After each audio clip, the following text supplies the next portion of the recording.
So good morning everyone, সবাইকে স্বাগত জানাচ্ছি আমার এই নতুন ভিডিওতে। আশা করি আপনারা ভালো আছেন। আজকে হচ্ছে নভেম্বর মাসের 11 তারিখ আর এখন বাজে 9:24। গতকালকে ছিল আসলে মইনের জন্মদিন, যার কারণে আসলে বাসায় একটু প্রোগ্রাম হয়েছে আর এই কারণে আসলে ঘুমাইতেও লেট হয়েছে, যার কারণে ঘুম থেকে উঠতেও দেরি হয়েছে। সো এই আর কি ব্যাপার। গর্তগুলো ফিল আপ করছে, ভালো হয়েছে। আগে রাস্তায় প্রচণ্ড পরিমাণ গর্ত ছিল, গর্তগুলো এখন দেখতে পাই না, ভালোই হইল। যারা করছে এটা, যারা আসলে এই গর্ত ফিল আপ করছে তাদের সবাই আসলে ধন্যবাদ দিই, কারণ তারা আসলে ধন্যবাদ পাওয়ার প্রাপ্য। তবে এই সাইডের রাস্তাটা, এই যে ব্রিজটা দেখতেছে না, ব্রিজটা অনেক স্মুথ, কিন্তু রাস্তাটা অতটা স্মুথ না।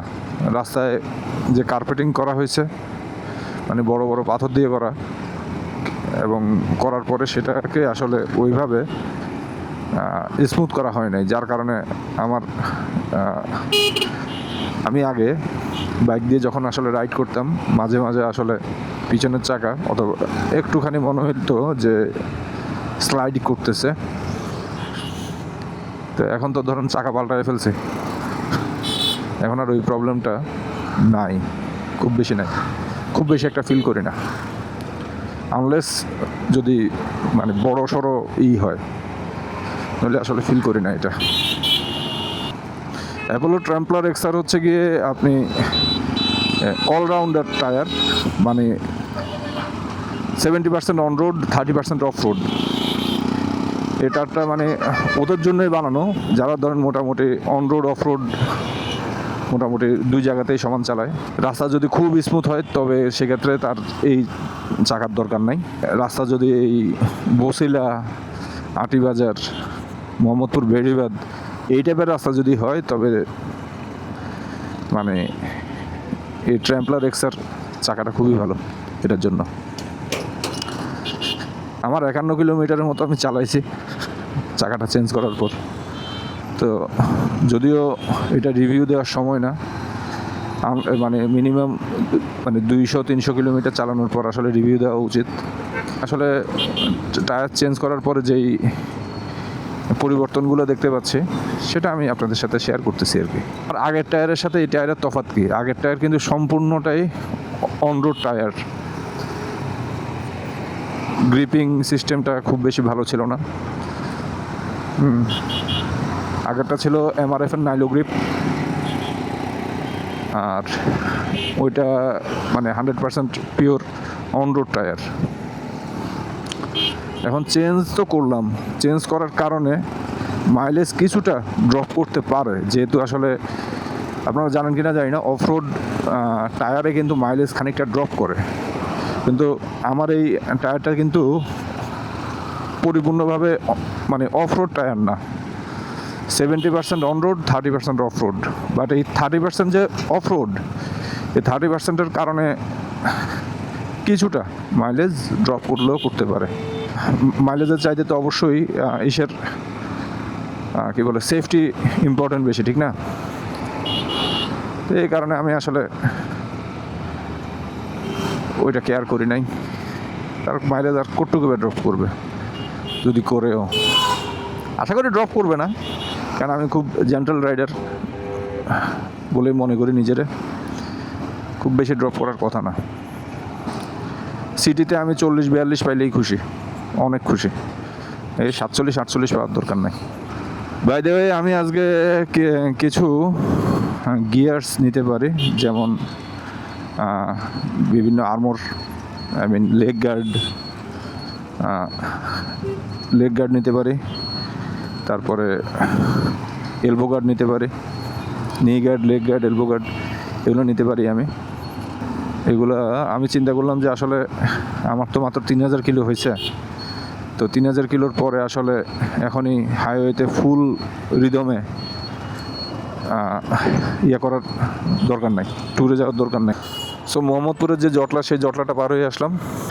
এই মুহূর্তে আছি টাউন হলের সামনে।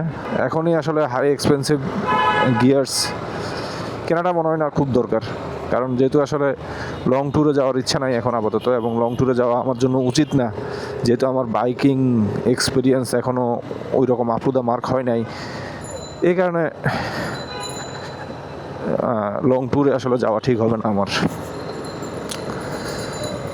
তো লং ট্যুরে যাইতে হলে মিনিমাম আসলে আরও ঢাকা সিটিতে 3 থেকে 4,000 কিলো চালানো উচিত, এবং ঢাকার আশেপাশে বিভিন্ন শর্ট ট্যুর দেওয়া উচিত, যেমন ঢাকার আশেপাশে গাজীপুর হইতে পারে, তারপরে নারায়ণগঞ্জ হইতে পারে, তারপরে পদ্মা ব্রিজের ওই সাইডটা হইতে পারে। যেমন এই দিকটা আসলে ছোটোখাটো শর্ট ট্যুর দিলে তো হাইওয়ের যে এক্সপিরিয়েন্স, ছোটোখাটো এক্সপিরিয়েন্সগুলো হবে, এবং এই এক্সপিরিয়েন্সগুলো আসলে মূল ট্যুরে যদি আমি ঢাকা চট্টগ্রাম রুটে যদি আমি ট্যুর দেই, তখন আমারে অনেক হেল্প করবে। যেমন ঢাকা চট্টগ্রাম, ঢাকা কক্সবাজার, ঢাকা সিলেট, শ্রীমঙ্গল, এইসব জায়গায় আসলে ট্যুরিংয়ে তখন আমাকে হেল্প করবে। আদারওয়াইজ আমি যদি এখনই যদি ট্যুরে যাই, তো বিভিন্ন রকমের প্রবলেমে যদি পড়ি, ঠাকুর না করুক, তাহলে কিন্তু খুব ভয়ঙ্কর রকমের সিচুয়েশান হইতে পারে। তো এই জন্য আর কি আগে নিজের একটু এক্সপিরিয়েন্সটা বাড়াই, তারপর সিটিতে কোনো রকমের সমস্যা যদি হয়, ভগবান না করুক, খুব বেশি ঝামেলা হবে না। কিন্তু যদি হাইওয়েতে হয়, ওটা যে কি হবে, যাই হোক কী হবে সেটা আপনারা ভালোভাবে জানেন। এই কারণে আসলে আগে নিজের এক্সপিরিয়েন্স ভালোভাবে আসলে গ্যাদার করা উচিত, এই আর কি। এখন আছি আমি আসাদ গেটের সিগন্যালে।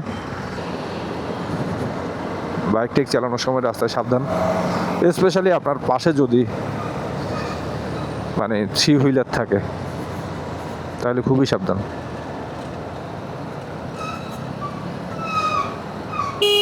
এই যে এরকম ভিআইপি একটা রোডের মধ্যে অটো ঢুকছে, তাহলে তো বিপদ।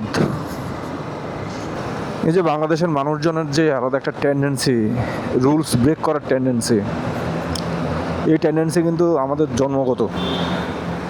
এই কারণে বাংলাদেশে আপনি চাইলেই ভালো শাসক হয়েও টিকতে পারবেন না, কারণ বাংলাদেশের মানুষ মানে আপনারা টিকতে দিবে না। এখানকার নেচারটাই এমন। অনেক কষ্ট করতে হবে আসলে এই দেশের মানুষরা আসলে লাইনে আনতে হইলে, কারণ কথা শুনতে চায় না, বেয়ারা প্রকৃতির। ওইদিকে চালডাল.com, বছরখানেক আগে আসলে ভুল করিয়া চালডাল.com থেকে কিছু প্রোডাক্ট নিয়েছিলাম। তারপর যে শুরু হইলো এদের যে ফোন করে জ্বালাতন, বাপরে বাপ, প্রচুর জ্বালায় এরা। পিছনে একটা জিক্সের, এদিকে আছে FZS ভার্সন 2, পিছনে ওইটা কি, ওইটা করতে পারব না।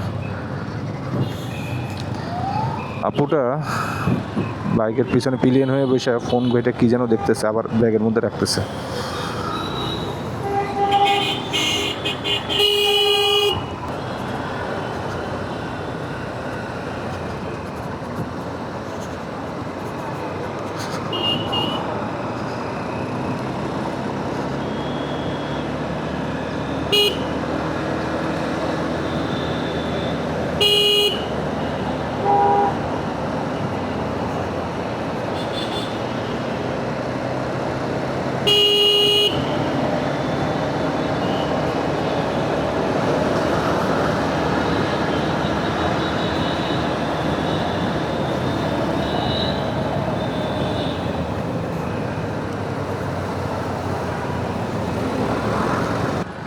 তো যাই হোক, অনেক রকমের কথা বলছি।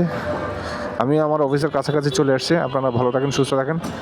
Tata, bye and piece.